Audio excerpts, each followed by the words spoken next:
Hobby کے لیے Kate پالنا۔ میں نے سنا تھا کہ بلی پالنا سنت ہے، کیا شوق کے لیے بلی پال سکتے ہیں؟ بلی پالنا جائز عمل ہے کیونکہ پاک جانور ہے، ناپاک نہیں ہے، اس کا تھوک بھی پاک ہے، لیکن ترغیبی عمل نہیں ہے، یہ ترغیب حلال جانوروں کی ہے کیونکہ اس سے لوگوں کو فائدہ ہوتا ہے، خوراک سستی ہو جاتی ہے۔ مرغیاں پالیں گے، انڈے ملیں گے، حدیث میں آتا ہے مرغے کو برا مت کہو کیونکہ وہ اذان کے لیے جگاتا ہے، نماز کے لیے جگاتا ہے۔ تو پھر انبیاء نے بکریاں چرائی ہیں، تمام پیغمبروں نے، تو اس لیے حلال جانوروں کو کے پالنے کو تو اپریشیٹ کیا جائے گا۔ حرام جانور بس آپ کا شوق ہے تو ٹھیک ہے، لیکن کوئی فضیلت نہیں ہے اس کی۔ کیا بلی کا جھوٹا کھا پی سکتے ہیں؟ بلی پالنا کیسا ہے؟ کیا بلی کا جھوٹا حلال ہے؟ اگر بلی نے گوشت یا دودھ میں منہ مار دیا تو اس کے استعمال کا کیا حکم ہے؟ موسیٰ جان ریاض سے حدیث میں آتا ہے نبی صلی اللہ علیہ وسلم نے بلی کا جھوٹے کو پاک قرار دیا ہے اور اس کی وجہ یہ بیان کی فَإِنَّهَا مِنَ الطَّوَّافِينَ عَلَيْكُمْ، یہ تم پر بار بار چکر لگاتی ہے، یعنی گھریلو جانور، اس سے بچنا بہت ممکن ہے۔ تو اس لیے فقہاء نے لکھا ہے کہ بلی کا جھوٹا پاک ہے، لیکن مکروہ بہرحال ہے۔ مکروہ اس لیے کہ درندوں کے جھوٹے ناپاک ہوتے ہیں، حرام جانوروں کا جھوٹا ناپاک ہوتا ہے، تو بلی بھی بہرحال ایک درندہ ہے۔ تو نبی نے جو گنجائش دی اس کی وجہ بتا دی کہ اس سے بچنا ممکن نہیں ہے، بہت مشکل ہے اس سے بچنا، بار بار گھروں میں آتی ہے، منہ لگا دیتی ہے کھانے پینے کی چیزوں کو۔ تو اس سے پتہ چلتا ہے کہ ضرورت کی وجہ سے اس کی اجازت دی گئی ہے۔ تو ضرورت کی وجہ سے جس چیز کی اجازت دی جائے تو اس میں یہی ہوتا ہے کہ احتیاط بہتر ہے۔ تو اگر بلی نے گوشت میں منہ مار دیا، پانی میں منہ مار دیا تو استعمال کر سکتے ہیں، لیکن اگر کوئی احتیاط پر عمل کرے تو بھی ٹھیک ہے، تو زیادہ اچھا ہے۔ تو اب ایسا نہ ہو جائے کہ بلیوں کو اتنا لفٹ کرائیں جیسے انگریزوں نے کتوں کو لفٹ کرایا ہوا ہے، کہ وہ اس کا جھوٹا باقاعدہ پراپر کھاتے ہیں، پیتے ہیں، اس کے زبان لگاتے ہیں، اس کی زبان، کتا ان کے منہ میں زبان لگا رہا ہوتا ہے، اوٹ پٹانگ حرکتیں کر رہے ہوتے ہیں، اللہ تعالیٰ ان کو ہدایت دے۔ تو کتے کا جھوٹا تو بالکل ہی ناپاک ہے۔ میرا مقصد بتانے کا یہ ہے کہ بلی کو پالیں آپ، لیکن اتنا لفٹ نہ کرائیں جتنا انگریزوں نے کتوں کو لفٹ کرایا ہوا ہے، کیونکہ ہے بہرحال درندہ، تھوڑا سا ریزرو رہیں اس سے، کھانے پینے کی چیزوں میں اس کو اپنے ساتھ شریک نہ کریں، فیملی ممبر نہ بنائیں آپ بلی کو۔ کیا بلی کا کاروبار حلال ہے؟ کیا بلیوں کا کاروبار کرنا جائز ہوگا؟ اگر ہم بلیاں پالیں اور بعد میں اسے بیچیں تو کیا یہ جائز ہے؟ عظمیٰ صاحبہ ممبئی سے۔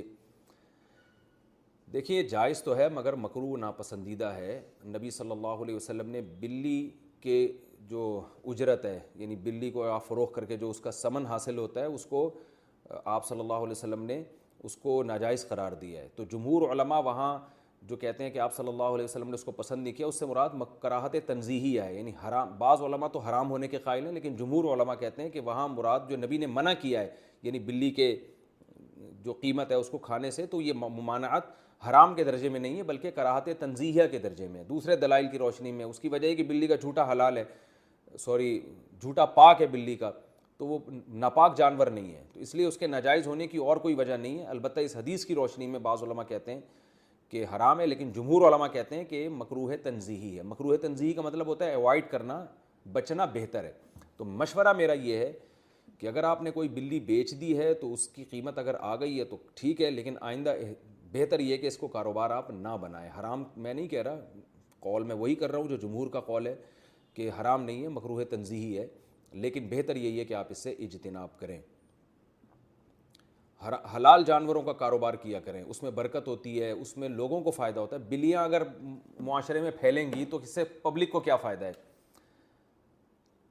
اگر گائے، بھینس، بکریاں، مرغیاں ان کا کام کریں گے، مرغیوں سے انڈے ملیں گے، بکریوں سے دودھ ملے گا، گوشت ملے گا، بکروں کے ریٹ مارکیٹ میں کم ہو جائیں گے جب بکروں کی پیداوار بڑھے گی، تو اس سے انسانیت کو فائدہ ہے اور انٹرٹینمنٹ بھی ہے۔ بکری بھی پل جاتی ہے، دمبے بھی پل جاتے ہیں۔ میرے دمبے آپ آ کے دیکھیں، 2 دمبے ایسے ٹائٹ خاندانی طریقے سے پلے ہوئے، کھا کھا کے ماشاءاللہ مستنڈے بھی ہو رہے ہیں اور پل بھی گئے ہیں، بچے کھیلتے ہیں ان سے، وہ جب عصر کے بعد لے کے نکلتے ہیں چھلانگیں مارتے ہیں وہ۔ تو اگر آپ کو تفریح کرنی ہے تو وہ دمبوں سے بھی ہو سکتی ہے، گائے سے بھی ہو سکتی ہے۔ گائے کا بچہ کتنا خوبصورت ہوتا ہے ایسا، اور بھینس کا بچہ ایک نمبر کا سست ہوتا ہے۔ میں اکثر لطیفہ سناتا ہوں نا، بھینس کا بچہ ایسے کھیلتا ہے، بس اس کا کھیل یہی ہے، کان بیٹھ کے ہلاتا رہے گا، تو اس سے بھی مزہ آتا ہے۔ اور گائے کا بچہ ذرا اچھل کودتا ہے، بکری کا بچہ اور اچھل کود مچاتا ہے، ایسا خوش ہوتا ہے جب آپ اس کو اس کے پنجرے سے باہر نکالیں نا، ایسی چھلانگیں مارتا ہے۔ تو حلال جانور پالیں، یہ کتے بلی جو ہے نا یہ مناسب نہیں ہے پالنا، یعنی کاروبار کرنا۔ پل جائے بلی تو ٹھیک ہے، کوئی ممانعت نہیں ہے، لیکن یہ کہ کاروبار ہی اگر کرنا ہے تو ان چیزوں کا کریں جن کے گوشت میں، جن کے انڈوں میں، جن کے دودھ میں اللہ نے برکت رکھی ہے. آپ صلی اللہ علیہ وسلم نے فرمایا مرغے کو برا مت کہو، لا تسبوا الدیک فإنہ یؤذن للصلاۃ، وہ اذان کے لیے جگاتا ہے، وہ نماز کے لیے جگاتا ہے تمہیں. تو یہ برکت والے جانور ہیں، حلال جانور جو ہیں ان کو رکھنا چاہیے. ایک بڑے بزرگوں میں ان کا شمار ہوتا ہے، ہماری کیا اوقات ان کے سامنے. لیکن یہ کہ جب بڑے حضرات ہیں، کچھ ہمارے ہی بڑوں میں سے ہیں، علماء ہیں جنہوں نے باقاعدہ آرڈر کیا ہے کہ کوئی بات جو ہے نا لوگوں کے سامنے، لوگوں کو گائیڈنس کی ضرورت ہے اس معاملے میں تاکہ لوگ افراط و تفرید کا شکار نہ ہو، تو پھر میں کچھ جسارت کر رہا ہوں چند الفاظ آپ کے سامنے پیش کرنے کی.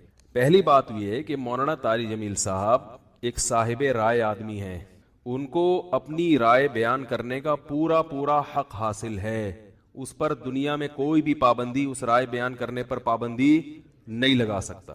آپ کو اپنا ظرف تھوڑا سا وسیع کرنا چاہیے کہ آپ اپنے سیاسی لیڈروں کی پالیسی کے خلاف، آپ کے سیاسی لیڈروں کی پالیسی کے خلاف اگر کوئی چل رہا ہے تو آپ کے اندر اتنا ظرف ہونا چاہیے کہ آپ اس کو برداشت کرو. یہ جو ایک طوفان بدتمیزی مچایا ہوا ہے فیس بک پر، یہ آپ کے جو طریقہ کار ہے نا، یعنی آپ کی جو زبان ہے اور آپ کا جو اسٹائل ہے، اس سے یہ آپ کی ویلیو پڑھے لکھے لوگوں کی نظر میں گرا رہا ہے. یعنی آپ خود اپنے آپ کو بدنام کر رہے ہیں.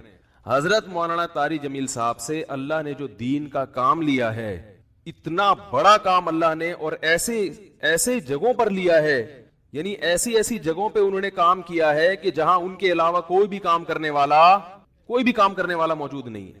ابھی اگر انہوں نے کسی حاکم کے حق میں اس کی اچھی چیزوں کو ہائی لائٹ کر کے اس کو اپریشیٹ کر دیا تو یہ کون سا جرم ہو گیا بھائی؟ یہ کون سی کتاب میں لکھا ہے کہ یہ جرم ہے؟ لوگوں کے میسج آ رہے ہیں، امام احمد ابن حنبل ظالم حاکم کے سامنے ڈٹ گئے تھے اور ان کا جیل سے جنازہ نکلا. امام ابو حنیفہ ڈٹ گئے تھے، انہوں نے وزارت کو قبول نہیں کیا، ان کا جیل سے جنازہ نکلا. امام ابو حنیفہ رحمہ اللہ تعالی نے اگر وزارت قبول نہیں کی تو کیا ساری دنیا کے سارے علماء میں کسی نے بھی وزارت قبول نہیں کی ہے؟ امام ابو یوسف نے قاضی القضاء کا عہدہ قبول کیا. امام احمد ابن حنبل رحمہ اللہ تعالی جو اس حاکم کے سامنے ڈٹ گئے تھے، وہ اس بیس پہ نہیں ڈٹے تھے کہ وہ ان کا کوئی ذاتی رنجش تھی یا کوئی مسئلہ تھا. امام احمد ابن حنبل کو حاکم وقت مجبور کر رہا تھا کہ اس کی مرضی کا فتویٰ دیں. بات آ رہی ہے سمجھ میں؟ اس وقت کا جو خلیفہ تھا اس کی رائے یہ تھی کہ قرآن مجید اللہ کی مخلوق ہے، اللہ کی صفت نہیں ہے. امام احمد ابن حنبل کی رائے یہ تھی کہ قرآن اللہ کی صفت ہے، اور یہی اہل سنت کا عقیدہ تھا. حاکم وقت گن پوائنٹ پہ مجبور کر رہا تھا کہ آپ وہی فتویٰ دیں جو میں دیتا ہوں، کیونکہ لوگ آپ کو سنتے ہیں.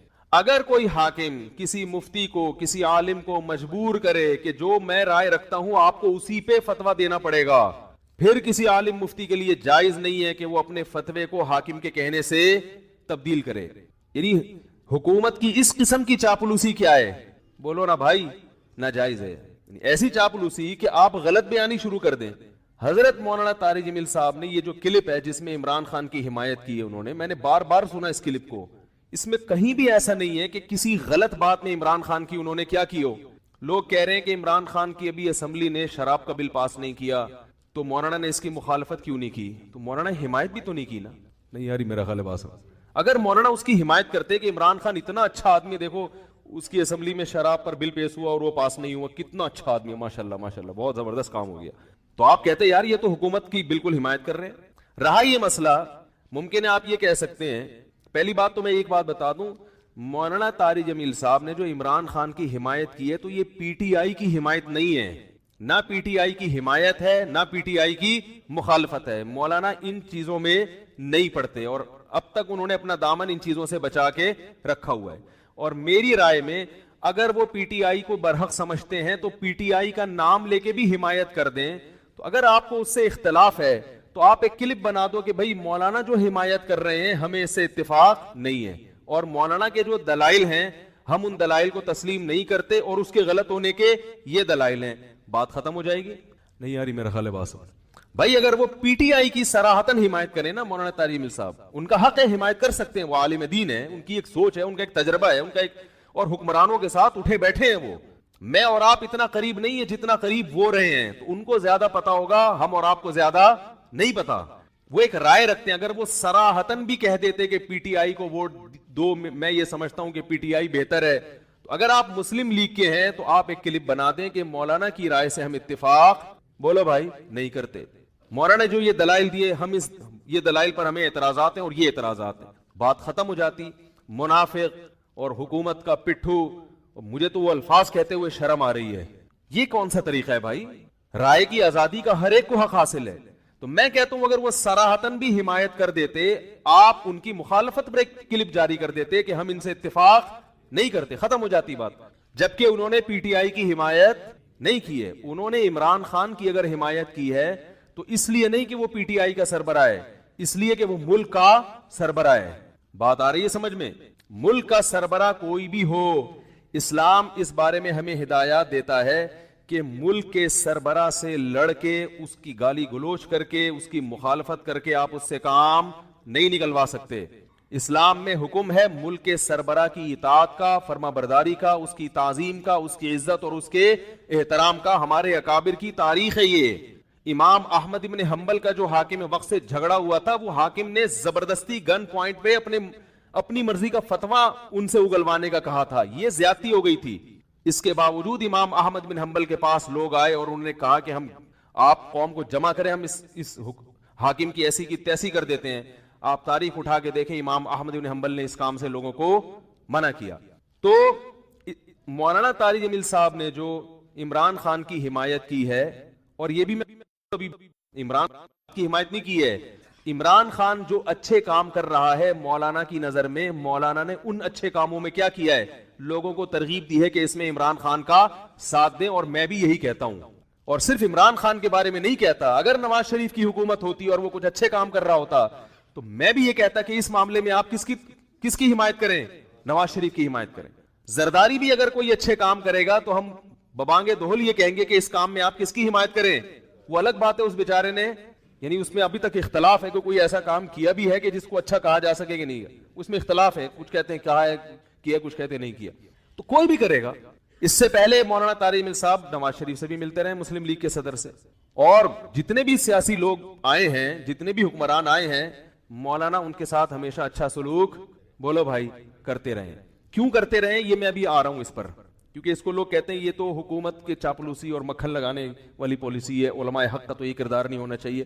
علماء حق کا حکومت کے ساتھ کیا کردار ہونا چاہیے اس پہ میں ابھی آ رہا ہوں. پہلے میں اس بات کو ذرا کلیئر کر دوں کہ مولانا نے پی ٹی آئی کی حمایت نہیں کی ہے, مولانا نے پاکستان کے وزیر اعظم کی حمایت کی ہے. اور اس حمایت کی وجہ کیا ہے؟ آپ کہہ سکتے ہیں اس قسم کی حمایت سابق حکمرانوں میں سے تو کسی کی بھی نہیں کی. تو عمران خان کے کون سے ایسے سرخاب کے پر لگے ہوئے ہیں کہ ایک طرف سیاسی لیڈر اس کو یہودی ایجنٹ کہہ رہے ہیں, ایک طرف اس کو یہ کہہ رہے ہیں, ایک طرف اس کو وہ کہہ رہے ہیں, اور مولانا اس کو کیا کر رہے ہیں, حمایت کر رہے ہیں. تو آج تک ٹھیک ہے ملتے رہے ہیں, مگر اس طرح کا کلپ بنا کے باقاعدہ اپریشیٹ تو اب تک کسی کو کیا نہیں. اس کا جواب مولانا نے اپنے کلپ میں دے دیا. ابھی پھر میں نے بیان سے پہلے ان کا کلپ دوبارہ سنا ہے. مولانا نے کہا کہ یعنی پاکستان کو مدینہ جیسی ریاست بناؤں گا, یہ دعویٰ اب تک کسی وزیر اعظم نے نہیں کیا. انہوں نے وجہ بیان کر دی, بھائی اتنا زبردست دعویٰ کیا ہے کہ میں مدینہ جیسی ریاست بناؤں گا, تو مجھے یہ دعویٰ بہت اچھا لگ رہا ہے, میرا دل چاہ رہا ہے کہ میں کیا کروں, اس کی حمایت کروں. آپ کہہ سکتے ہیں کہ عمران خان نے یہ جھوٹا دعویٰ کیا ہے, تو بھائی اگر آپ کی رائے کہ جھوٹا دعویٰ کیا ہے تو آپ حمایت نہ کریں. کیا ہو گیا بھائی اگر آپ یہ سمجھتے ہو کہ جھوٹا کیا ہے تو آپ حمایت نہ کریں. اور اگر ایک آدمی سمجھتا ہے کہ وہ اس دعوے میں مخلص ہے, اب اس دعوے میں وہ کتنا پورا اترتا ہے نہیں اترتا وہ ایک الگ بحث ہے. مولانا کی رائے ہے کہ بھائی وہ اس دعوے میں کیا ہے, مخلص ہے, تو وہ حمایت کر رہے ہیں. آپ سمجھتے ہیں کہ مخلص نہیں ہے, منافق ہے, تو آپ حمایت نہ کریں. آپ ایک کلپ بنا دیں کہ یہ مولانا کی رائے ہے, ہم اس رائے سے اتفاق نہیں کرتے, بات ختم ہو گئی. باقی قرآن نہ آپ کے پاس ہے نہ آپ کے پاس کوئی ایسی حدیث ہے کہ 15ویں صدی میں پاکستان کا جو وزیر اعظم ہوگا وہ یہودیوں کا ایجنٹ ہوگا. آپ کے پاس بھی قرآن و حدیث اس بارے میں کیا ہے, خاموش ہے. یہ بھی آپ کی رائے ہے, کچھ صغرے کبرے ملا کے آپ نے ایک نتیجہ اخذ کیا ہے. تو مولانا طارق جمیل صاحب بھی صاحب رائے ہیں, وہ بھی صغرے کبرے ملا کے ایک نتیجہ اخذ بولو نا بھائی کر سکتے ہیں. مجھے اس سے بحث نہیں ہے کہ یہودی ایجنٹ ہے یا نہیں ہے, میں یہ بحث نہیں کر رہا ابھی بیٹھ کے. میں کہہ رہا ہوں کہ یہودی ایجنٹ ہونے میں اختلاف رائے تو ہو سکتا ہے نا. ارے بھائی جب اس میں اختلاف ہو سکتا ہے, ہمارے قرآن و سنت کی نصوص جب ہمارے سامنے موجود ہوتی ہیں نا, قرآن و حدیث نے ایک چیز کو بیان کیا, اس کی دو تشریحات ہوتی ہیں فقہا کی نظر میں. ایک فقی کہہ رہا تھا اس کا یہ مطلب ہے, دوسرے مجتہد کہہ رہے ہوتے ہیں اس کا یہ مطلب ہے. حالانکہ قرآن و سنت ہمارے پاس موجود ہوتا ہے, پھر بھی رائے میں فقہا کا اختلاف ہوتا ہے, نبی کی حدیث کو سمجھنے میں اختلاف ہوتا ہے. تو اس اختلاف کی وجہ سے ایک دوسرے پہ کیچڑ نہیں اچھالا جاتا. تو عمران خان یہودی ایجنٹ ہے یا نہیں ہے, اس بارے میں ہمارے پاس سرے سے قرآن و سنت موجود ہے ہی نہیں. نہ کوئی ایسا ممکن ہے کہ عمران خان کا لیبارٹری ٹیسٹ کروا کے ہمیں ہمارے کوئی سائنسی رپورٹ آ جائے کہ اس میں یہودی ایجنٹ ہونے کے جراثیم موجود ہیں. یہ رائے ہے آپ کی, کچھ چیزیں آپ نے دیکھی ہیں جن کی بیس پر آپ نے ایک نظریہ بنایا کہ یہودی ایجنٹ ہے.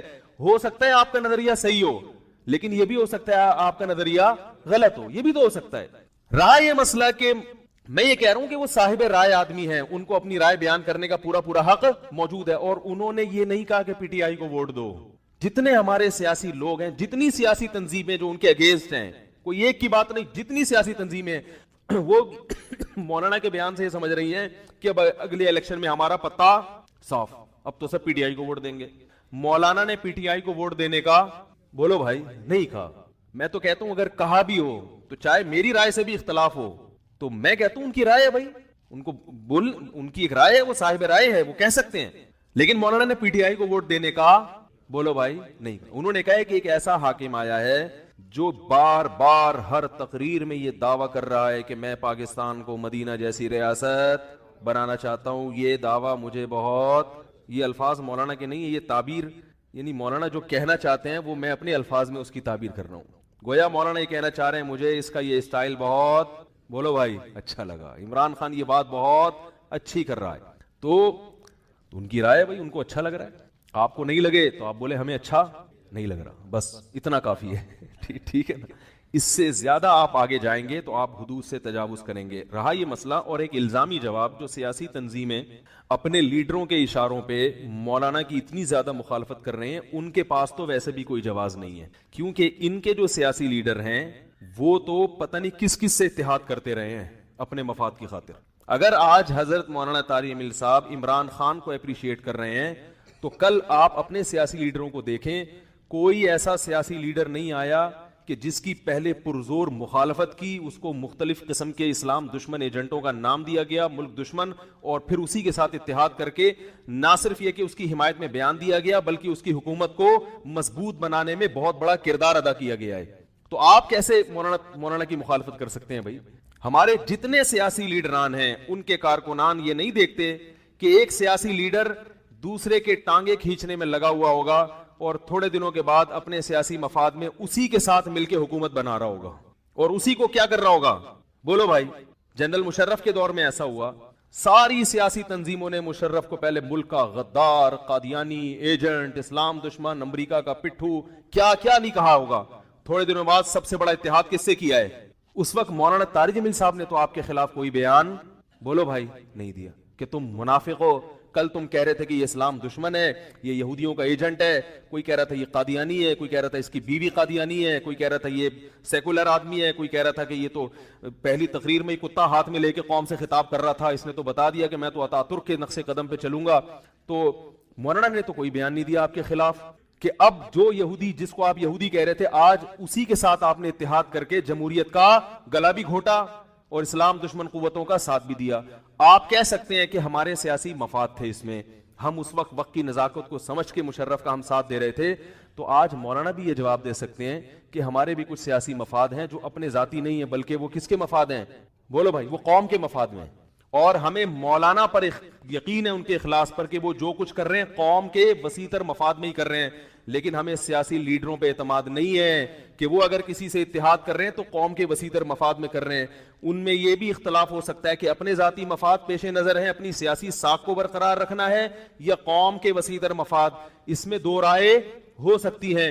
حضرت مولانا طارق جمیل صاحب کے بارے میں دو رائے اس لیے نہیں ہو سکتی کہ جب کوئی کسی حاکم کا ساتھ دیتا ہے, کسی حاکم کی خوشامد کرتا ہے, تو اس کا یا تو مالی مقصود ہوتا ہے کہ پیسے چاہیے اس کو, یا عزت اور شہرت چاہیے.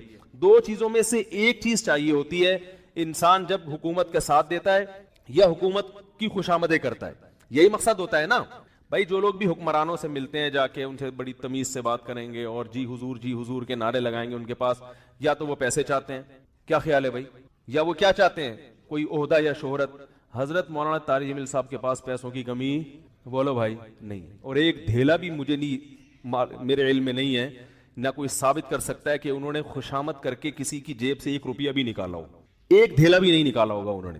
اور مولانا کو عزت اور شہرت کی ضرورت بھی نہیں ہے، کیونکہ مولانا کی شہرت عمران خان سے کئی گنا زیادہ۔ عمران خان کی شہرت اس وقت تک ہے جب تک وہ وزیر اعظم ہے۔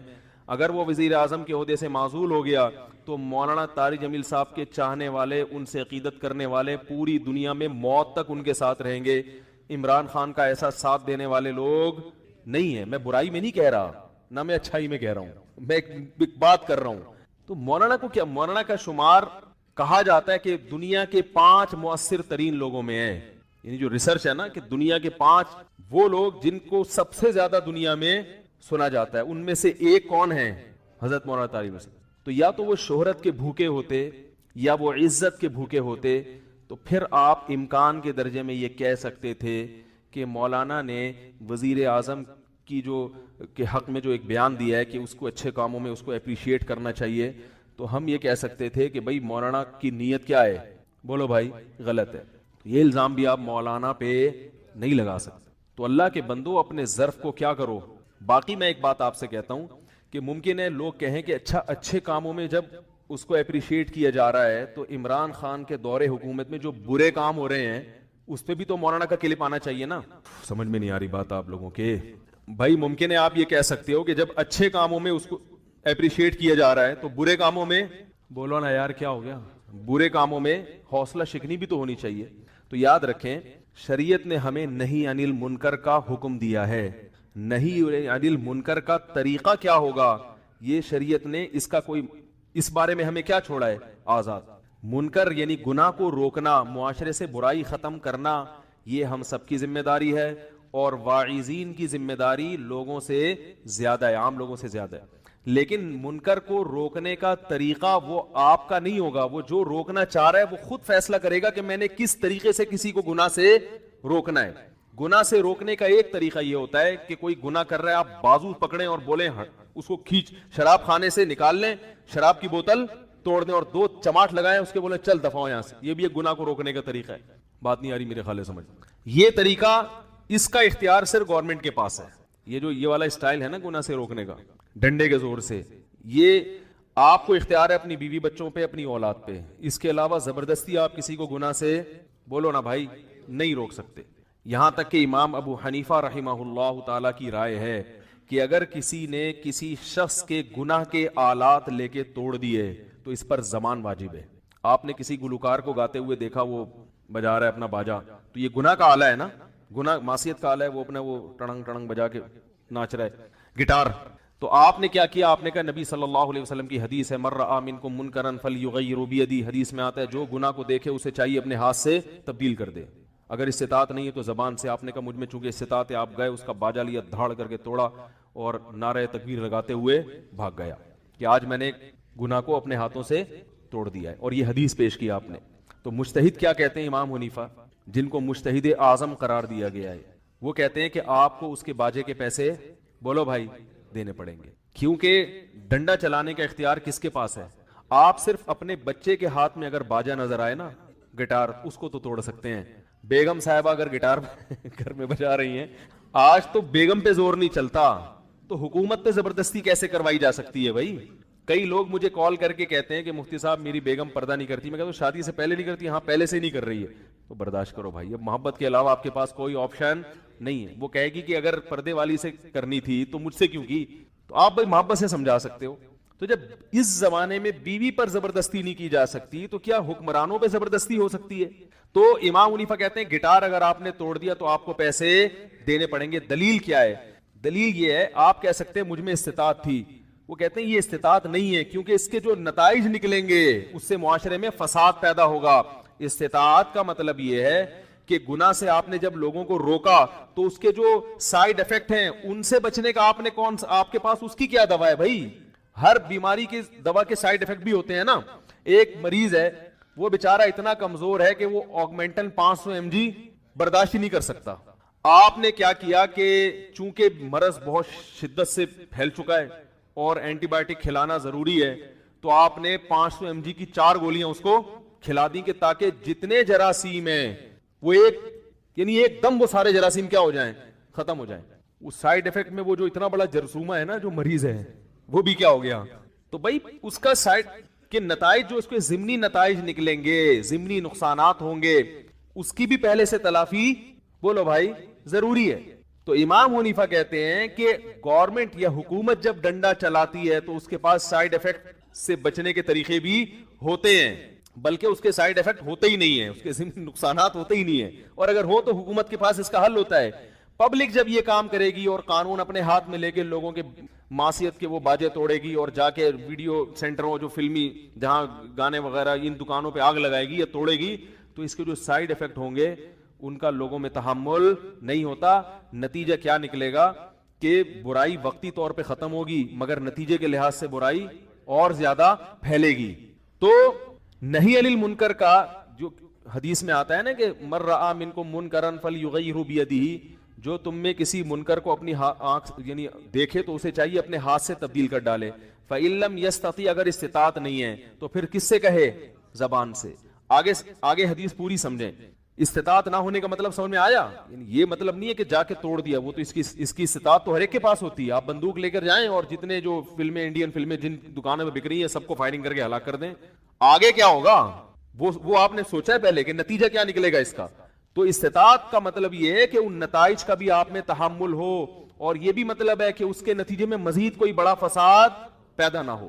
آگے حدیث کے الفاظ ہیں فإن لم يستطع, اگر ہاتھ سے بدلنے کی طاقت نہ ہو, فبلسانہ, تو پھر کس طرح بولے, زبان سے بولے. تو دوسرا درجہ نہی عن المنکر کا کیا ہے کہ علماء یا واعظین جب حکومت کو یا عوام کو کسی برائی میں دیکھیں تو کس طرح سے بولیں, زبان سے. تو یاد رکھو زبان کا, آگے حدیث میں آتا ہے اگر زبان سے بولنے کی بھی استطاعت نہیں ہے فبقلبہ, پھر کس سے, دل سے. دل سے مطلب یہ کہ دل میں نیت کرے کہ جب استطاعت ہوئی تو بدل دوں گا میں. اب زبان جیسے ہاتھ سے بدلنے کا یہ مطلب نہیں ہے کہ جا کے اس کا باجا توڑ دیا آپ نے, تو اسی طرح زبان سے کہنے کا یہ مطلب نہیں ہے کہ آپ کھڑے ہو کر تقریر کر سکتے ہو وہاں پہ. جیسے ہاتھ سے بدلنے میں یہ دیکھنا پڑے گا کہ نتائج کیا نکلیں گے, فائدے کے بجائے نقصان تو نہیں ہوگا. تو ایسے ہی جب کسی کو زبان سے تبلیغ کی جاتی ہے, صراحتاً منع کیا جاتا ہے کہ یہ گناہ مت کرو, تو اس میں بھی شریعت کہتی ہے اس کے نتائج دیکھو کہ اس سے فائدے کے بجائے کہیں نقصان تو نہیں ہوگا.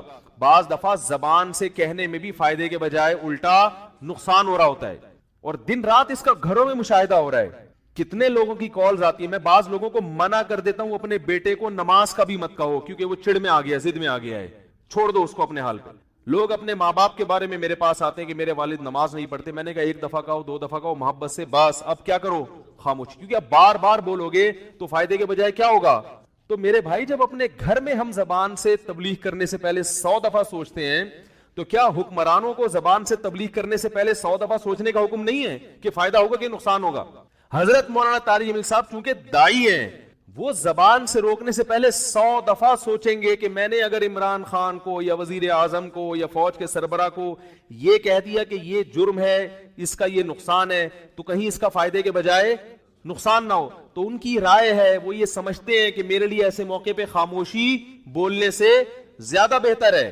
اور ممکن ہے دوسرا عالم یہ سمجھتا ہو کہ نہیں میرے لیے بولنا ضروری ہے, اس کے نقصانات کم ہے فائدہ زیادہ ہے, تو وہ بولے. تو اس میں رائے کا اختلاف بولو بھائی ہو سکتا ہے. ایک آدمی سمجھتا ہے کہ میں اپنی بیوی کی مثال سے دے رہا ہوں کہ بیوی پر تو آپ کی حکومت ہوتی ہے نا, جب اس پہ آپ سوچے سمجھے بغیر تبلیغ نہیں کرتے اور آگے ڈر رہے ہوتے ہو کہ پتہ نہیں آگے سے جوتا آئے گا یا بیلن آئے گا, تو حاکموں کو تبلیغ یا حکمرانوں کے ساتھ ملتے ہوئے ان کو سیدھے راستے پہ لانے کے لیے کیا وہ طریقہ اختیار کیا جائے گا جو فیس بک پہ لوگ کمنٹس کر کے سمجھا رہے ہیں مولانا کو کہ آپ اس طرح کیوں نہیں بولا, آپ نے یہ کیوں نہیں بولا, آپ نے یہ کیوں نہیں بولا. وہ لوگوں سے پوچھیں گے کہ آپ بتاؤ میں نے عمران خان کو جا کے کیسے تبلیغ کرنی ہے.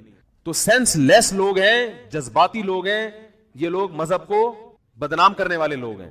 حضرت مولانا طارق جمیل صاحب جس طبقے میں محنت کر رہے ہیں اس طبقے میں عام علماء محنت نہیں کر رہے, اور وہاں تک اس اسٹائل میں پہنچا جا ہی نہیں سکتا جو ہمارے عام طور پہ واعظین کا انداز ہے. میں اس انداز کو برا نہیں کہہ رہا, وہ دوسروں کے لیے مفید ہے لیکن ہر ایک کے لیے مفید نہیں ہے. وہ میرے پاس اداکارائیں آ چکی ہیں, اداکار نہیں اداکارائیں, میں نام بھی بتا سکتا ہوں لیکن پھر میرے خلاف ایک کلپ بن جائے گا کہ دیکھو یہ فلمی اداکاروں کے نام لے کے ممبر پہ وہ کر رہا ہے. انہوں نے بتایا کہ ہمیں مولانا طارق جمیل صاحب کیسے دین پر لے کر آئے ہیں. ایک دفعہ بھی ان کو یہ نہیں کہا کہ سر پہ دوپٹہ رکھو. وہ فلمی اداکار جو فلموں میں ناچنے اور گانے والی, مولانا اس کے پاس تبلیغ کے لیے گئے ہیں تو ایک دفعہ بھی یہ نہیں کہا کہ اپنے سر پہ دوپٹہ رکھو. نہیں یاری میرا خیال بات سمجھ. ایک دفعہ بھی یہ نہیں کہا کہ نماز پڑھا کرو, بیٹھ کے گپ شپ لگا کے آ گئے بس. اب کوئی دیکھنے والا کہے گا کہ حدیث میں تو آتا ہے کہ اگر تم میں زبان ہاتھ سے روکنے کی استطاعت نہیں ہے تو کس طرح سے بولو, زبان سے. مولانا یہ سمجھ رہے ہیں کہ ابھی زبان سے کہنے کی بھی استطاعت نہیں ہے, اس میں زبان والی ڈوز برداشت کرنے کی بھی طاقت نہیں, ابھی تو صرف قریب کر لو. عامر خان جو بڑا فلمی اداکار تھا, مولانا جب اس کے پاس گئے, ہمارے ایک استاذ نے بتایا پوری رات نماز میں دعا مانگتے رہے ہیں اس کی ہدایت کے لیے. اگر 1 گھنٹے کی ملاقات ہے تو دعاؤں میں 4 گھنٹے لگائے ہیں. بات آ رہی ہے سمجھ میں؟ یہ جذبہ ہے نا کسی کو سیدھے راستے پہ لانے کا. جب کسی میں جذبہ ہوتا ہے تو وہ 100 دفعہ سوچتا ہے کہ اس کو کیسے تبلیغ کرنی ہے. میں نے 1 گھنٹے کی ملاقات سے پہلے 4 گھنٹے اللہ کے سامنے بولو بھائی گڑ گڑانا کہ کس طرح دین پہ آ جائے. اور جتنی دیر ملاقات ہوئی ہے اس میں دین کی تبلیغ کی کوئی بات سرے سے بولو بھائی کی نہیں ہے. اس پہ بھی آپ کو کلپ بنانا چاہیے تھا. یہ کیا کر کے آئے وہاں بیٹھ گئے, اس سے فلموں کی باتیں کی ہیں. وہ 75 میں آپ کی سنا, یہ فلم آئی تھی 78 میں ٹھیک ہے نا, اس پہ تو کسی نے کلپ نہیں بنایا. اس پہ سب نے کہا ماشاءاللہ بڑا اچھا انداز ہے, یہی انداز ہونا چاہیے خطبہ کا. اب جب آپ کے سیاسی مفاد پہ زد پڑ رہی ہے, ساری توپوں کا رخ آپ نے کس کی طرف کر دیا. حالانکہ مولانا آپ کی کسی سیاسی تنظیم کے خلاف نہ مولانا نہ میں ہوں کہ میرے خلاف توپیں شروع کر دیں. مجھے بھی کوئی غرض نہیں بھائی, آپ پی ٹی آئی کو ووٹ دو, آپ جمعیت کو دو, آپ مسلم لیگ کو ووٹ دو, ہمارا یہ موٹیو ہے ہی نہیں. تو جب الیکشن کا وقت آتا ہے ہم خود پوچھ رہے ہوتے ہیں کس کو دینا ہے بھائی ووٹ. ہمارے پاس تو فرصت ہی نہیں ہے ان چیزوں کی. لیکن رائے بیان کرنے کا ہر ایک کو حق بولو بھائی حاصل ہے, ہر شخص رائے کو بیان کر سکتا ہے. تو مولانا نے عامر خان سے ملاقات کی اور تبلیغ کے علاوہ بولو بھائی ساری باتیں کی. یہی تبلیغی جماعت کا ایک طریقہ کار ہے جس کی وجہ سے پوری دنیا میں اللہ ان سے دین کا کام لے رہا ہے. پوری دنیا میں بھائی قریب کرو, محبت پیدا کرو, اس سے دوستی لگاؤ تاکہ وہ اپنے دل کی بات تو آپ کے سامنے رکھے. جاتے ہی آپ نے اس پر ایک دم شروع کر دیا اور ڈائریکٹ فلموں میں پکڑا اس کو ٹھیک ہے نا, یعنی جو چیز اس کی شہرت کا سبب بنی ہے ڈائریکٹ وہیں سے جا کے آپ نے بات شروع کر دی. تو میرے بھائی وہ فلمیں کیا چھوڑے گا, وہ نماز روزے کی طرف بھی نہیں آئے گا. تو یہ مولانا کا طریقہ ہے. اس کا یہ مطلب نہیں ہے کہ اگر کوئی عالم جا کے کسی کو سمجھا رہا ہے تم غلط کر رہے ہو تو وہ غلط ہے. میں نے بتایا کہ ہر ایک اپنے انداز سے سوچتا ہے. ہمارے حضرت مفتی رشید احمد صاحب رحمہ اللہ تعالی جب کوئی رائے دیتے تھے نا کسی کام کے بارے میں کہ میں اس طرح سے کروں گا, تو حضرت کے پاس فون آتے, حضرت آپ کو اس طرح نہیں اس طرح کرنا چاہیے. تو حضرت فرمایا کرتے تھے اگر اللہ نے میری کھوپڑی میں آپ کا مغز رکھا ہوتا نا تو میں وہی فیصلہ کرتا جو آپ کر رہے ہیں. اصل مسئلہ ہے کہ میری کھوپڑی میں اللہ نے مغز کس کا بنایا ہے, صحیح ہے نا, میرا بنایا ہے. تو مجھے چونکہ یہ سمجھ میں آ رہا ہے لہذا میں ایسے کروں گا. لیکن لوگ پیچھے پڑتے نہیں, آپ کو بیان میں یہ کہنا چاہیے, آپ کو بیان میں یہ. مشورے کی حد تک تو ٹھیک ہے بھائی. جب زیادہ پیچھے پڑ جاتے تھے حضرت فرماتے تھے کہ چونکہ اللہ نے میری کھوپڑی میں میرا ہی مغز رکھا ہے, یہ ممکن نہیں ہے کہ کھوپڑی میری ہو اور مغز کس کا استعمال ہو بھائی مغز آپ کا استعمال. تو کس نے کیسے تبلیغ کرنی ہے, کس عالم نے, وہ خود یہ فیصلہ کرے گا. اس میں سیاسی لوگوں کو دخل اندازی کی اجازت نہیں ہے. مولانا وائز ہیں, نہ وہ پی ٹی آئی کے ہیں, نہ وہ مسلم لیگ کے ہیں, نہ وہ پیپلز پارٹی کے ہیں. وہ کس کے ہیں یہ تو ہمیں بھی نہیں بتاتے, وہ کس کو کس وقت جا کے ووٹ دے کے آتے مجھے نہیں پتا آج. لیکن اگر حکومت میں عمران خان ان کی رائے کے مطابق اس نے کچھ اچھے کام کیے ہیں تو مولانا کی ذمہ داری تھی کہ وہ اس کو اپریشیٹ کرتے. اور اس لیے بھی ذمہ داری تھی جو میں بتانا چاہ رہا تھا کہ اس وقت پاکستان کی تاریخ میں پہلی مرتبہ فوج, عدلیہ اور حکومت اکٹھے ہوئے ہیں. یہ بڑی زبردست بات ہے. لوگ اس کو بھی منفی اس سے دیکھ رہے ہیں. یعنی 3 بڑی قوتیں ہیں نا جس سے حکومت چلتی ہے. فوج ہوتی ہے, عدالت ہے, اور کیا ہے جو ملک کا وزیر اعظم ہوتا ہے, یہ حکومت جسے کہتے ہیں. یہ 3 بڑی قوتیں. اب تک پاکستان میں ایسا ہوتا رہا ہے کہ وزیر اعظم کوئی کام کرنا چاہ رہا ہے تو فوج ٹانگیں کھینچ رہی ہے اس کی, فوج کرنا چاہ رہی ہے تو عدلیہ ٹانگیں کھینچ رہی ہے. تینوں مل کے ایک دوسرے کے معذرت کے ساتھ بس رہنے دیں, اب یوز لینگویج مناسب نہیں ہے, تینوں ایک دوسرے کی ٹانگیں کھینچنے میں, کہنے تمہیں چھوڑیں بس, تینوں ایک دوسرے کی ٹانگیں کھینچنے میں تو کچھ کام ہو کے ہی نہیں دے رہا تھا ملک کے اندر. نہ صحیح فیصلہ ہو پا رہا تھا نہ غلط. تبھی آپ دیکھو ملک ایک بھیڑ چال کی طرح, اسٹیل مل کا مسئلہ اب تک حل نہیں ہو. اسٹیل مل کے ملازمین ہیں یہاں پہ ہم سے ملتے ہیں, ان سے جا کے پوچھو, کوئی فیصلہ ہی نہیں ہو پا رہا. میرے پاس لوگ آتے ہیں نا فیملی کے مسئلے لے کے, 6 سال سے میاں بیوی کا مسئلہ ہی حل نہیں ہو رہا, میں کہتا ہوں غلط فیصلہ کر لو, یہ صحیح فیصلے سے زیادہ بہتر ہے. کوئی ایک جانب ٹکاؤ اس کو یار, صحیح ہے نا, کسی ایک طرف کرو معاملے کو, کچھ تو کرو. غلطی پہ بعد میں ندامت ہوگی, توبہ استغفار کرنے, لیکن لٹکے رہنا ساری زندگی, اس سے تو آدمی دنیا میں کسی بھی کام کا نہیں رہتا. یہ فیصلہ ہی نہیں ہو پا رہا کہ میں نے کرنا کیا ہے. کچھ تو کرو, پھر اس میں ٹھوکریں کھاؤ گے تو پھر اللہ راستہ چینج کرنے کی تمہیں توفیق دے گا. کچھ تو کرو. تو پہلی دفعہ ملک کی تاریخ میں ایسا ہوا ہے کہ فوج, عدلیہ اور حکومت جمع ہوئی ہے. اگر یہ مولانا فضل الرحمان ہوتے تو بھی ہم بڑے خوش ہوتے, بلکہ ممکن ہے اور زیادہ خوش ہو جاتے ہیں. ماشاءاللہ بھی مولانا اور فوج اور عدلیہ ایک پلیٹ فارم پہ. اگر یہ مسلم لیگ ہوتے, نواز شریف ہوتا, تو بھی ہم کیا ہوتے, خوش ہوتے. لیکن ایسا ہوا نہیں ہے. اب جب ہو گیا ہے تو ہمیں بہرحال خوشی ہو رہی, اور ہمیں نہیں ہو رہی, بڑے بڑے علماء کو اس بات سے خوشی ہو رہی ہے. ان علماء کو بھی جن کو عمران خان سے اختلافات ہیں, کہ چلو اختلافات اپنی جگہ, ملک میں ایک مضبوط ریاست تو بنی, اب کم از کم ہم ان سے مل کے عدلیہ, حکومت اور فوج سے مل کے کچھ منوا تو سکتے ہیں. تو اب اس کا ہونا یہ چاہیے تھا کہ جب ایک حکومت بن گئی تو اب آپ اپنے سیاسی اختلافات کو بھلا کے, اس سے پہلے کہ آپ کے آئین میں کوئی ترمیم ہو, کوئی غلط فیصلے اسمبلی میں نافذ ہو, پھر آپ بعد میں روتے پھریں, آپ کو یہ چاہیے تھا کہ علماء کا, ایک مذہبی لوگوں کا ایک بہت بڑا طبقہ حکومت سے ملتا اور ان کے ساتھ مثبت کاموں میں ان کو اپریشیٹ کرتا, اور منفی کاموں میں محبت کے ساتھ ان کو, بولو بھائی, تنبیہ کرتا. بالکل ایسے ہی جیسے کسی فلمی اداکار کو دین کی طرف لانے کے لیے پہلے بڑی تمیز سے ملا جاتا ہے. مولانا کو جو بتا رہا تھا نا کہ اتنا دوپٹہ رکھوایا, لیکن ان اداکاراؤں نے پردہ بھی کیا اور نماز کی پابندی بھی خود بخود شروع کر دی. تو بعض علماء کا یہ طریقہ ہوتا ہے کہ وہ زبان سے نہیں کہتے, سمجھ میں آ رہی ہے بات, وہ نہیں کہتے زبان سے, تو وہ ان کو کہتے ہیں بھائی جب رہ گے ہمارے ساتھ خود ہی سمجھ جائیں گے کہ یہ تو کرنا ہے. تو مولانا کا بھی یہ طریقہ کار ہے کہ وہ حکمرانوں کھلے عام, ممکن ہے نجی مجلسوں میں انہوں نے عمران خان کو کہا ہو کہ آپ یہ غلط کر رہے ہیں, آپ کو ایسا نہیں کرنا چاہیے, لیکن کھلے عام وہ اس کے قائل نہیں ہے کہ میں ممبر پہ بیٹھ کے بولوں کہ عمران خان نے یہ غلط کیا, یہ غلط کیا, یہ غلط کیا. ان کو پتا ہے کہ اس سے عمران خان اپنے فیصلوں کو واپس, بولو بھائی, نہیں لے گا.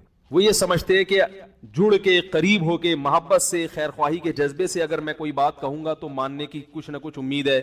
اگر میں اس طرح سے کلپ بنا کے اس کی مخالفت میں شائع کر دوں گا تو اس سے ماننے کے بجائے فساد کا خطرہ, بولو بھائی, زیادہ ہے. تو یہ مولانا کی رائے ہے, آپ کو اس رائے سے بھی اختلاف ہو سکتا ہے, آپ 100 دفعہ کریں, کیونکہ اس بارے میں نہ مولانا کے پاس قرآن ہے اور نہ آپ کے پاس. یہ سیاسی آراء ہیں جو آج ایک رائے ہے, کل وہ رائے, بولو بھائی, چینج بھی ہو سکتی ہے. تو اس وقت ہونا یہ چاہیے تھا کہ دینی طبقوں کو حکومت کا ساتھ دینا چاہیے تھا. میں آپ کو عجیب بات بتاؤں, مجھے بھی عمران خان سے اختلاف ہے اور میں نے تو برملا ان اختلافات کا اظہار کیا. فیملی پلاننگ پہ تو میں مسلسل بولے چلے جا رہا ہوں. چوتھا بیان ہے آج فیملی پلاننگ پر, جو عمران خان نے کہا نا انوائرمنٹ خراب ہو جائے گا, مطلب بالکل نہیں خراب ہوگا. بچے پیدا ہونے سے انوائرمنٹ خراب نہیں ہوتا. انوائرمنٹ کا تعلق درخت سے, آپ جتنے بچے پیدا ہو رہے ہیں 4 درخت زیادہ لگا دیں, آپ سمجھ میں آ رہی ہے بات. بلکہ ایک قانون بنا دیں کہ جس کے 12 بچے پیدا ہوں گے نا, 1200 درخت اس کی ذمہ داری ہے. یہ قانون آپ بنائیں, ہم اس میں, آپ کا 12واں بچہ پیدا ہوا تو گورنمنٹ آئے گی, پوچھے گی کہ آپ نے کتنے درخت لگائے ہیں. آپ کو بچے پیدا کرنے کی اجازت نہیں جب تک آپ ہر بچے پر 10 درخت نہ لگا دیں. آپ ایسا قانون بنائیں تو ہم انشاءاللہ خوش ہوں گے. یہ جو پابندی ہے کہ پیدا ہی نہ کرو بچے, ایسا نہیں ہوگا. نہیں آ رہی بات سمجھ میں؟ ایسا کریں گے تو بھائی کوئی بھی نہیں آئے, یعنی دنیا میں کوئی بھی نہیں آئے گا پھر. تو ہمارا اسٹائل یہ کہ ممبر پہ بیٹھ کے بیان کر دیتے ہیں, لیکن یہ ہر ایک کا اسٹائل نہیں ہوتا. اسی طرح ایک اور چیز, ابھی جو شراب پر جو پابندی نہیں لگی, اس میں جمعے میں نے بہت سخت بیان کیا تھا کہ یہ حکومت نے غلط کیا ہے. تو اور علماء کو چاہیے کہ وہ کہیں. تو مولانا کا ایک انداز ہے, وہ ممبر پہ اس طرح کسی کی خامیوں کو ہائی لائٹ نہیں کرتے. وہ کہتے ہیں قرب حاصل کرو, اس کے بعد پھر اس کو دین کے قریب لے کر آؤ, اور پھر چھاؤں میں لے جا کے, پتلی گلی میں سائڈ پہ لے جا کے اس کو سمجھاؤ کہ یار یہ کام آپ کیا کر رہے ہو, بولو بھائی, غلط کر رہے ہو. اس سے وہ پگھل جائے گا, اخلاق سے متاثر ہوگا. وہ کہے گا یار جب یہ مجھے اتنا اپریشیٹ کر رہے ہیں تو مجھے ان کی بات بھی ماننی چاہیے. تو یہ بھی اسٹائل ہے, یہ بس دیکھنے میں کمزور اسٹائل ہے, مگر یہ اسٹائل بہت زیادہ مضبوط اور بہت زیادہ طاقتور ہے.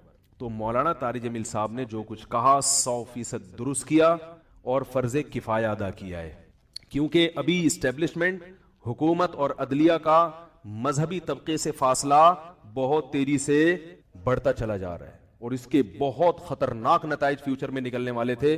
تو میں یہ سمجھتا ہوں کہ جو مذہبی لوگ ہیں نا ان کے فاصلے حکومت سے بہت زیادہ بڑھتے جا رہے ہیں.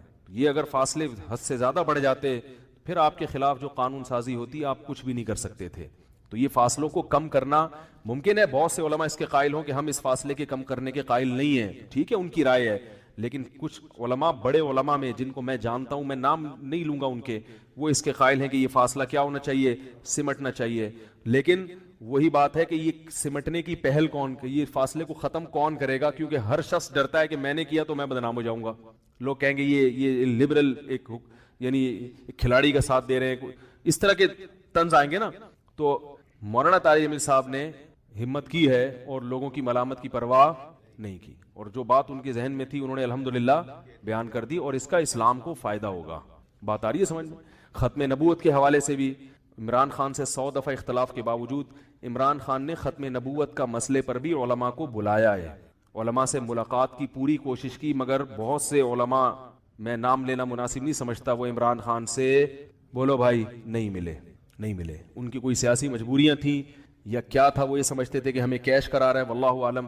لیکن ایک اصولی بات ہے کہ جب آپ کو بلایا جا رہا ہے, علماء کو ساتھ بٹھانے کی حکومت کوشش کر رہی ہے, اور آپ اپنی سیاسی مجبوریاں یا کسی بھی بیس پر آپ نہیں بیٹھ رہے, تو پھر جب آپ کے خلاف قانون سازی ہوگی تو پھر آپ کو احتجاج کرنے کی اجازت, وہ کہہ سکتا ہے بھائی میں نے بلایا تھا آپ نہیں آئے, ختم, اب آپ کیوں مجھے قادیانی اور یہودی ایجنٹ کے تانے دے رہے ہو.